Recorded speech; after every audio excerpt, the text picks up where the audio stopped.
Hi there, folks, and welcome back right here on Lean Strategies International LLC for another Workspace Wednesday. This week, we're going to be digging into the average function. Our question this week comes from a production planner, a senior planner, and he wants to know why, when using the average function, he can get different results if there is not a number in one of the boxes. So as you can see right behind me here, we have the exact same data set right here. Just two of these boxes are cleared, and our answers or our averages are different. We have 2.20 and 3.67. So let's dig into this question and try to learn a little bit more.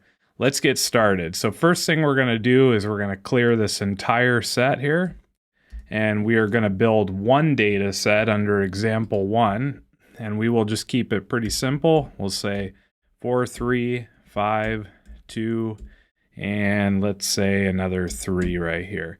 So we have five numbers here, and this is our data set.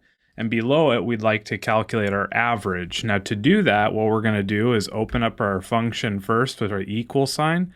And we're going to type in average and our open bracket. You'll see that Google Sheets is pretty intuitive, so it's going to highlight that data set right away.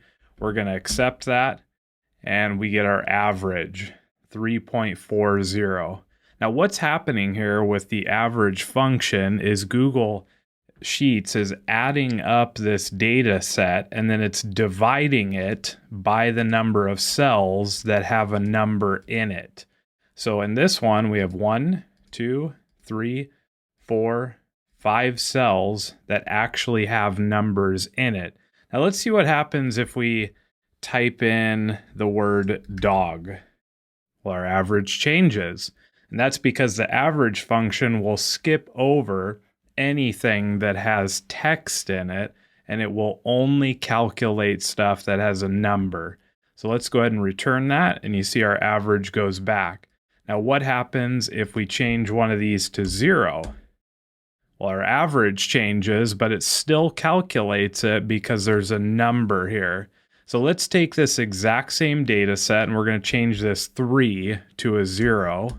It'll change our average to 1.80, but we're going to copy this, and we are going to paste it right here, and we're going to input our average function again. Once we have that, we'll accept it. So they're both 1.80. Now let's say that you're in a hurry, so you don't want to put your zeros in here. So we'll delete these, and you can see that our answer returns a 3 now as our average. Now that's because, remember, the average function only calculates the average if there is a number in there. So this is an empty cell right here, and it will skip over it. It'll add 4, 2, 3, and divide by the number of cells that have numbers in it. In this case, there are 3 cells with numbers, and in this case, there are 5 cells with numbers. So that's how you build the average function, and that's how it calculates it. I hope this helps you in your efforts to calculate averages. And if this was a helpful video for you, please like and subscribe. Share it with your friends, and comment down below if you have any questions about the average function. We'd be happy to address them for you. We'll see you next time right here on Lean Strategies International LLC.